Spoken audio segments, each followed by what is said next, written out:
Hello students, welcome back to my channel Concept Tech 2018. I am Dr. Sunanda Manke and we are here with online electronics laboratory video series, and in this part of the series we'll discuss the lab exercises based on registers and counters. So the assignment includes assignment on counters. Here we'll see the working of binary counter, the BCD counter, which is also called decade counter, and Johnson's counter. In the category of registers, we'll see parallel in parallel out register, and we'll see serial in parallel out shift register. This is the experimental setup where this is the trainer kit which is used for experiments. Then the DC supply is connected from this general purpose kit to the specific trainer kit. The clock input is given through this panel where we have two options. One is the pulse signal and another option is 1 Hz signal. We can connect any of the two for the experiment. Inputs are applied through switches. As you can see here, switches have two positions, high and low. So we can change the switch position and we can change the value of the input which is applied to the trainer kit. Then output is observed on LEDs. Here we have a LED driver IC. So output of the specific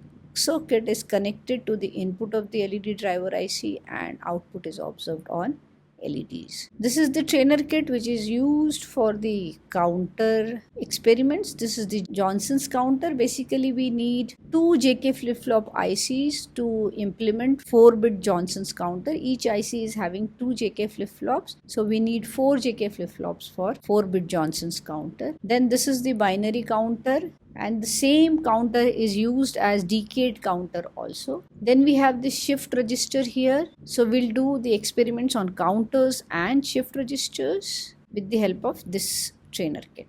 Let's do the experiment on shift register, and the IC used is 7495. As you can see, it's a 14-pin IC. Pin number 7 is ground and 14 is the power supply. This gives the internal diagram of this IC, and you can see here it consists of 4 RS flip-flop. Here we have two clock inputs, CP1 and CP2. We have a DS input, that is the serial data input is given on this pin, and then we have 4-bit parallel input P0 to P3, and the outputs are Q0 to Q3.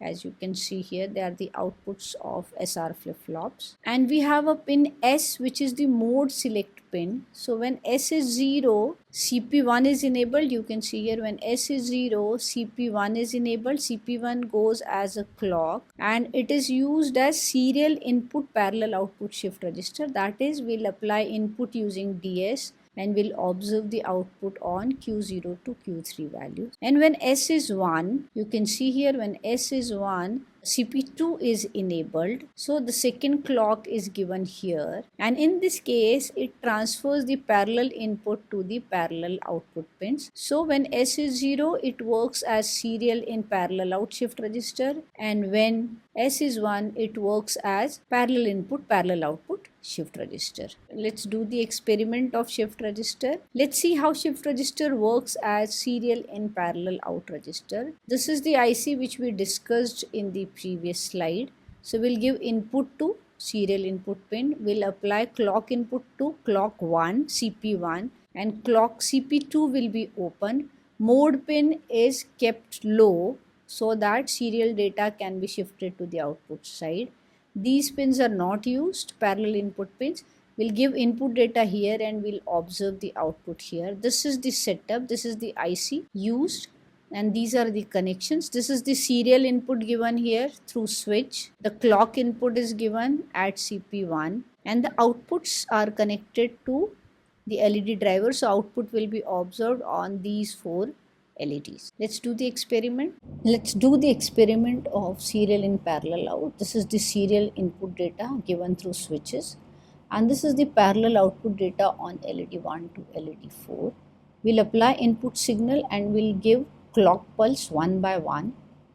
We have made the serial input high, and now you have to observe these 4 LEDs here.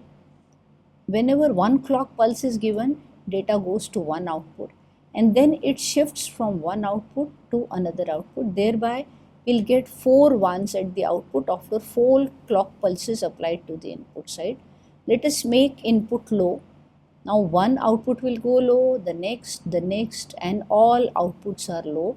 This is how serial data is shifted one by one and appear at the output parallelly. And this circuit works as serial in parallel out shift register. We have observed in this experiment that the IC works as serial in parallel out shift register. The data is given at the serial input, and at the first clock it appears at Q0 output, and then for each clock input data shifts from Q0 to Q3, and after 4 clocks the data is available on all 4 outputs, as you can observe in this table here. Clock 1 shifts the DS to Q0, then Q0 is shifted to Q1 and DS is shifted to Q0, and so on. Now if DS is made 0, then all outputs will become 0 in subsequent clocks. I hope you have understood the working of serial input parallel output shift register. Thank you.